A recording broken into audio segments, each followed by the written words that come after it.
नमस्कार, digital desk plus पर आपका स्वागत है।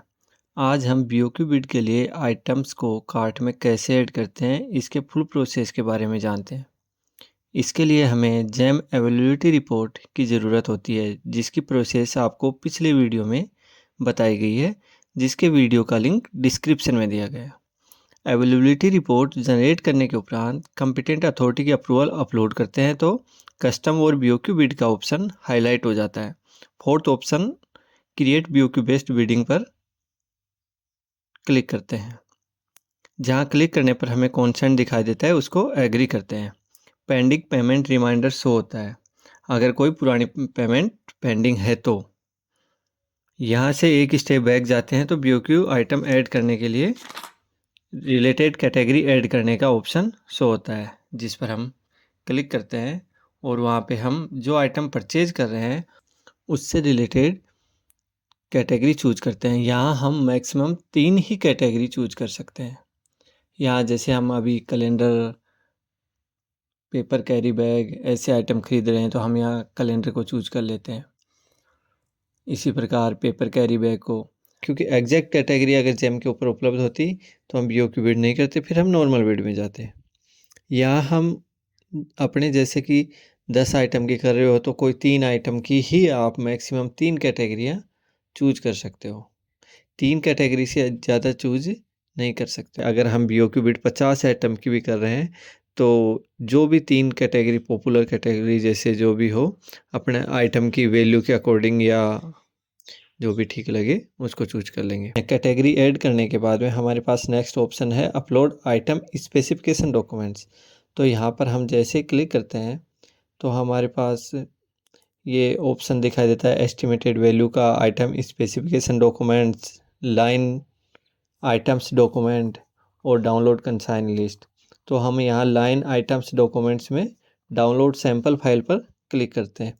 ये एक CSV फाइल होती है जिसमें हमें जितने आइटम हैं उनको फिल करना होता है। पहला है आइटम नंबर, कितने हैं वो सीरियल वाइज फिल कर लेंगे। आइटम टाइटल में हमें जो आइटम परचेज करने हैं या जिनकी बिड करनी है वो राइट डाउन कर लेंगे।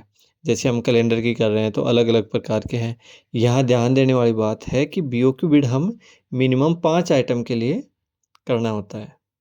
5 आइटम से कम होंगे तो आप BOQ बिड नहीं कर सकते हो। अगर आपके पास 5 से कम हैं, नॉर्मल कैटेगरी में ऊपर उपलब्ध नहीं है आइटम, तो आप इसके लिए कस्टम बिड के लिए ऑप्शन चूज करेंगे।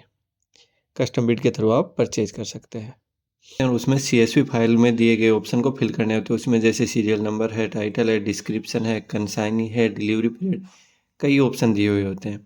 टाइटल में वस्तु का नाम लिखेंगे, जो नाम यहाँ लिखेंगे वही नाम टेंडर, डॉक्यूमेंट्स, इनवॉइस सभी में सेम होगा।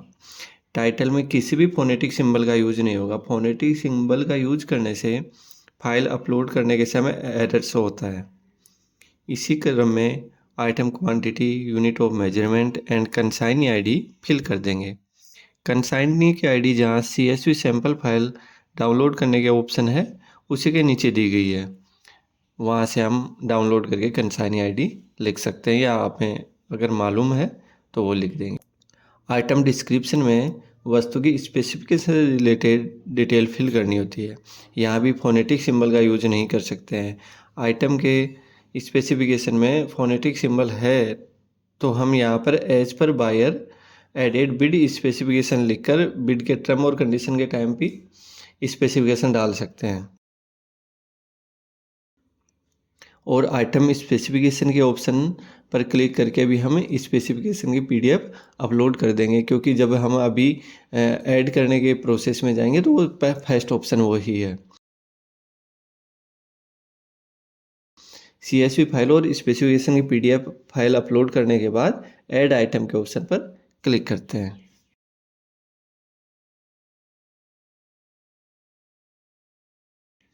यहाँ कंसाइनी ID रॉन्ग होने के कारण आप देख पा रहे हो कि एरर शो हो रहा है। इसी प्रकार अगर आप फोनेटिक सिंबल का यूज करोगे तो भी हमें एरर शो होगा।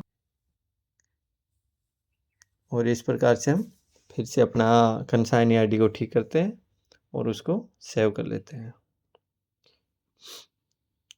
जैसे ही सेव की प्रोसेस कंप्लीट होती है तो हम इसको फिर से ऐड करते हैं। जैसे ऐड हो जाती है फिर हम ऐड आइटम के ऑप्शन पे क्लिक करते हैं।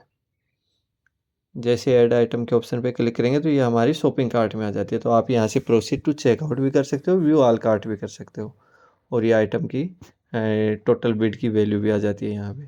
प्रोसीड टू चेकआउट ये आप 10 दिन तक के लिए इसमें ऐड रहेगा, और यहाँ बिड के ऑप्शन पे करके बिड की कार्रवाई कंप्लीट कर सकते हो।